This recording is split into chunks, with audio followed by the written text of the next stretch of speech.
Bonjour à tous. Alors aujourd'hui, je veux revenir sur un sujet dont on a très souvent entendu parler en marketing et en vente et qui est très rarement bien fait. C'est le buyer persona. Le buyer persona, c'est le profil de votre client idéal.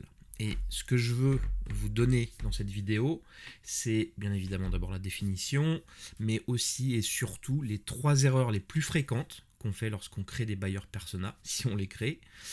Pourquoi ça vous est indispensable dans votre lead génération et pour vos ventes, comment mieux vendre, comment bien le construire, un certain nombre de choses à bien prendre en compte pour faire un bon buyer persona, quelques outils pour vous y aider et une conclusion enfin. Donc on démarre tout de suite et ici sur la gauche, ce que vous avez, c'est une petite mind map des points importants et je vais simplement me baser sur un article que vous pourrez retrouver sur mon site web. Vous aurez le lien en description. Donc d'abord, le buyer persona, une brève description, en fait, une définition, pardon, c'est votre avatar client en français. Et c'est le profil de votre client idéal. Et pour cet avatar, vous devez avoir un certain nombre d'éléments d'information dedans pour qu'il soit utile. Sinon, c'est simplement une feuille de papier ou un document que vous remisez dans un tiroir et que vous n'utilisez plus jamais. Et vous avez perdu 1 heure sur un coin de table à faire, ce qui est une grave erreur. C'est beaucoup plus long à faire, comme vous allez le voir. Mais en tout cas, c'est grosso modo votre profil de client idéal avec son profil démographique, c'est le plus simple à faire, et surtout son profil psychographique, ce qu'il a dans la tête, ses croyances, ses blocages, et on va le voir un petit peu plus tard, c'est la partie en fait la plus importante. Alors, on a vu la définition, maintenant les 3 erreurs les plus fréquentes, en tout cas que je vois lorsque je crée aussi, puisque comme je fais moi-même les erreurs, il faut que je me les rappelle, et c'est pour ça que je me suis aussi écrit un article de blog qui, j'espère, vous servira. Donc les trois premières erreurs, c'est que votre buyer persona, alors je vais dire votre buyer persona parce qu'il n'y en a qu'un, mais en réalité vous verrez qu'avec votre niveau de maîtrise du buyer persona, vous dériverez ensuite votre client idéal en plusieurs profils. Mais en tout cas, première erreur, c'est qu'il n'est pas basé sur la réalité. C'est-à-dire que vous écrivez un buyer persona sur qui vous pensez être votre client idéal, ce qui est grave et la première erreur qui est faite parce que c'est absolument pas basé sur des faits et votre réalité de client et de prospect idéal. Et c'est là où le bas blesse et c'est ça le plus compliqué. Ensuite, il n'est pas assez détaillé, c'est-à-dire que vous mettez quelques points principaux démographiques, vous dites ça y est, c'est fait, c'est bon, hop, j'ai fait mon buyer persona, je peux checker la checkbox. Grosse erreur. Et puis vous ne le mettez pas à jour, puisque la checkbox est checkée, vous la mettez dans un tiroir et puis vous y touchez plus. En fait, il doit évoluer avec votre connaissance.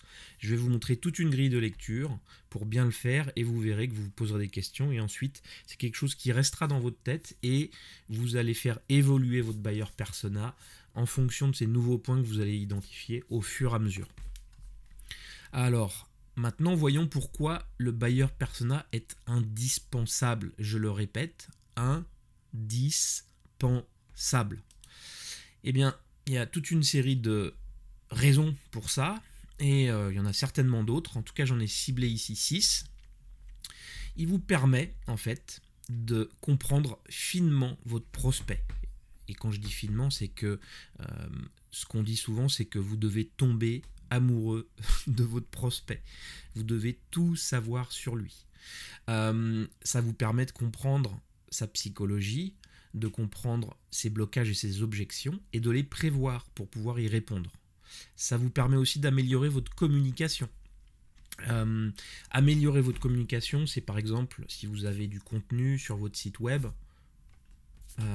il sera meilleur parce que vous comprendrez les problématiques de votre persona et donc vous saurez quels articles sont susceptibles de l'intéresser. C'est aussi lorsque vous faites de la communication outbound, c'est-à-dire lorsque vous allez chercher des prospects, vous envoyez des emails, vous les contactez au téléphone. Si vous le connaissez bien, vous savez comment adresser ces blocages et c'est hyper important. Vous savez aussi où le trouver online, par exemple si vous faites de la communication online, et pas seulement, c'est-à-dire lorsqu'il va rechercher sur Google, si vous faites de la publicité SEA, c'est-à-dire de la publicité dans Google, vous savez quels mots utiliser, quelles expressions utiliser, celles qui vont l'activer et lever sa curiosité, ou peut-être le convaincre. Vous comprenez donc finement ses besoins, ça c'est le plus important, et puis vous savez bien le cibler, c'est-à-dire son profil. Lorsque vous faites votre publicité en ligne, par exemple si vous faites de la publicité LinkedIn, vous savez quels paramètres utiliser pour le ciblage et comment bien à nouveau lui parler. Alors maintenant, si on en vient à la construction du buyer persona, ici, en premier, je vous ai préparé un template PDF de buyer persona, donc à télécharger, vous voyez ici, et ensuite vous pouvez l'éditer. Donc je réduis un petit peu la taille, mais en tout cas ici, évidemment, vous mettez le nom, la photo, je vais y revenir, c'est extrêmement important, l'âge, le statut marital, le nombre d'enfants, le lieu de vie ou le lieu où il travaille, son employeur, son poste, ses revenus, ses diplômes, ses formations, ses citations, voilà, donc beaucoup d'informations démographiques. En fait, ça vous permet de lui donner vie. Et surtout la photo, c'est très important parce que comme ça, vous le gardez en tête, vous le visualisez et ça fait partie de votre réflexion, quoi que vous fassiez. Si vous faites du contenu, si vous faites des brochures marketing, lorsque vous lui parlez au téléphone, lorsque vous lui parlez par email, etc., vous avez ce buyer persona en tête. Il reste avec vous et vous lui parlez mieux comme ça. Et puis ensuite, des sources d'informations, évidemment, parce que si vous connaissez les livres qu'il lit, les sites web qu'il consulte, les blogs qu'il consulte, les experts qu'il suit, et puis toutes les sources en ligne, que ce soit les groupes LinkedIn dans lesquels il est, évidemment aussi, vous savez où le trouver, donc vous savez comment le cibler, et vous savez parfaitement comment lui parler. Ensuite, il y a toute une série de paramètres psychographiques, donc quels sont ses objectifs, ses engagements, donc ce qui se passe dans sa tête aussi, mais aussi les paramètres objectifs, c'est-à-dire dans son travail, qu'est-ce qu'il doit faire pour pour avoir du succès, on va dire, par exemple pour ses objectifs de l'année, ses défis et problématiques, ses objections à l'achat, pour que vous puissiez les adresser, son rôle dans le processus d'achat, puisqu'il y a différents paramètres. Est-ce que c'est un décideur? Est-ce que c'est l'acheteur? Est-ce que c'est un sponsor de l'achat? Donc voilà, c'est là où vous imaginez que finalement, lorsque vous aurez bien fait votre buyer persona, au fur et à mesure, vous l'affinerez, vous en ferez peut-être plusieurs pour vraiment avoir une carte de vos prospects et savoir quels arguments utiliser pour quel profil. Évidemment, pour l'acheteur, ce ne sera pas les mêmes arguments que pour le futur utilisateur de votre produit. Donc si on en revient ici, je vous ai fait une petite synthèse de ce template à télécharger et qui est éditable, donc vous pouvez remplir les différentes cases. Et comment bien le faire? Demandez à votre équipe vente en premier, c'est eux qui sont sur le terrain et qui les connaissent le mieux. Interviewez vos clients aussi. Vous pouvez leur poser beaucoup de questions. Quelle est votre formation, vos sources d'information, comment vous nous avez trouvé, qui d'autres vous avez considéré dans votre processus d'achat, qu'est-ce qui vous a poussé à nous choisir nous et pas d'autres, ou le contraire en réalité aussi. Si vous pouvez faire ça, c'est un gros bonus. Et d'essayer de poser ces questions aux prospects qui finalement n'ont pas opté pour votre solution, que ce soit votre produit ou votre service. Quel est votre processus d'achat? Vous voyez, un certain nombre de questions que vous pouvez poser à vos clients pour affiner votre buyer persona. Au niveau de la photo du buyer persona, bon, je l'ai déjà mentionné, c'est quand même important. C'est pas obligatoire, mais c'est quand même beaucoup mieux d'avoir une photo pour le garder en tête. Le profil démographique, c'est un petit peu le sujet le plus simple, on va dire, dans un buyer persona. C'est souvent ce qui est le mieux fait. C'est quoi son âge, sa nationalité, sa situation civile, etc. Donc, bon, ça c'est très facile à faire. Ensuite, créer le profil psychographique. Alors, le profil psychographique, c'est beaucoup plus compliqué à faire et c'est souvent mal abordé parce que c'est très dur. C'est comprendre ses habitudes, ses aptitudes, ses passions, ses motivations, ses valeurs, ses besoins. Ça vous permet en fait de communiquer avec votre prospect potentiel en comprenant sa psychologie. Et donc, en connaissant les leviers que vous pouvez utiliser pour le convaincre. Alors, ensuite, un élément important et que j'ai trouvé dans un livre que j'ai adoré, qui s'appelle Copywriting Secrets, de Jim Edwards, c'est le fait que votre prospect idéal s'appelle Fred. Comme il faut lui donner un nom, pourquoi pas l'appeler Fred. Et donc sur ce livre de copywriting, évidemment le copywriting, c'est comment bien écrire des arguments de vente.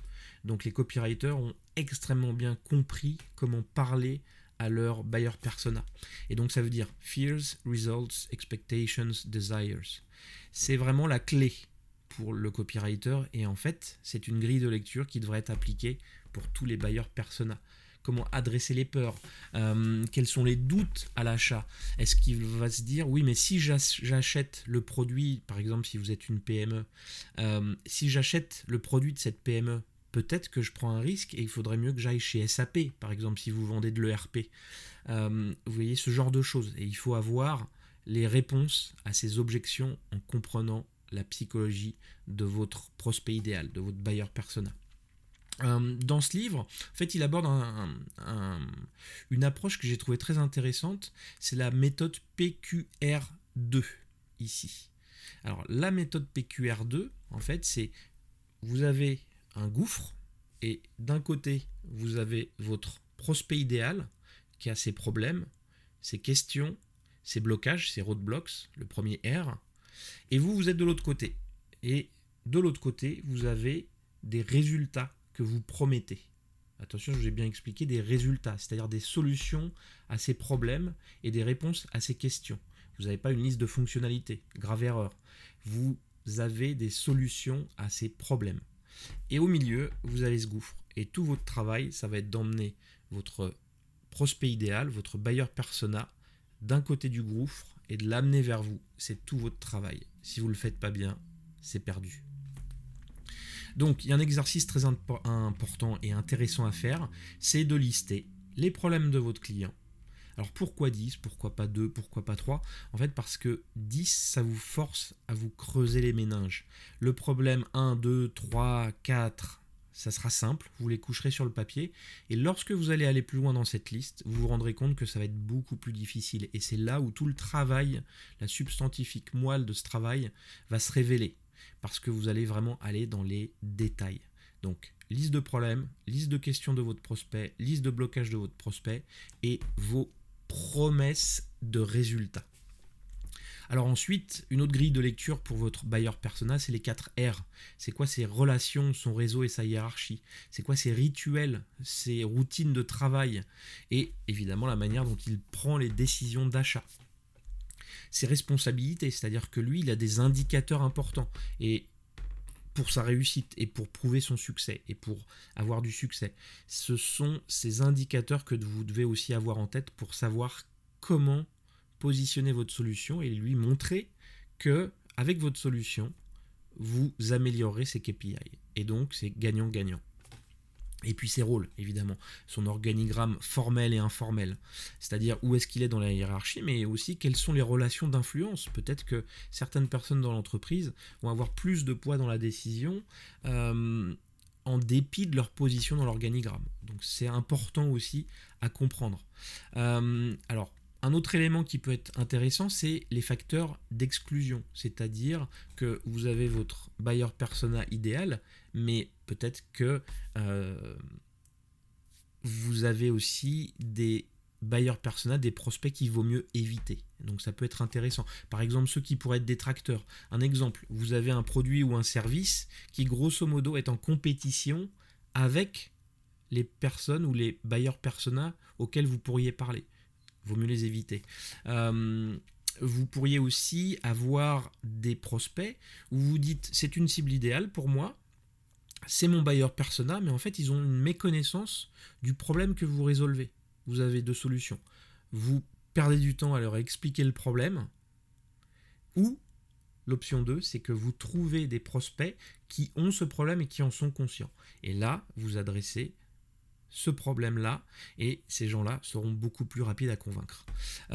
Et puis bien d'autres éléments. Alors, un dernier concept qui peut être utile, je ne dis pas qu'il est indispensable, c'est le concept de génération. on est, on est dedans et en fait, selon le buyer persona et votre prospect idéal, il peut appartenir à l'une des 3 générations, X, Y, Z.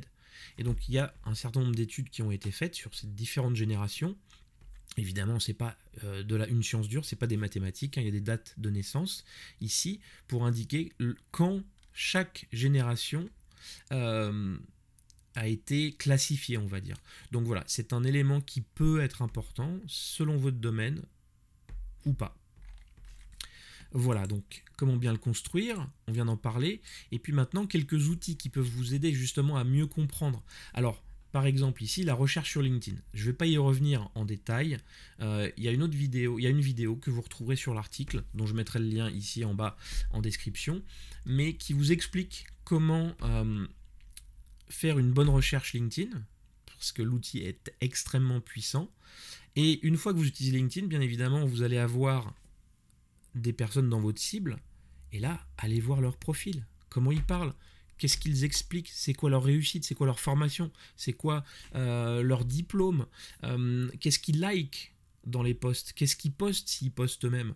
Vous avez une mine d'informations en or pour trouver justement de la matière pour votre buyer persona. Alors utilisez-le, c'est gratuit et vous avez certainement déjà un compte LinkedIn.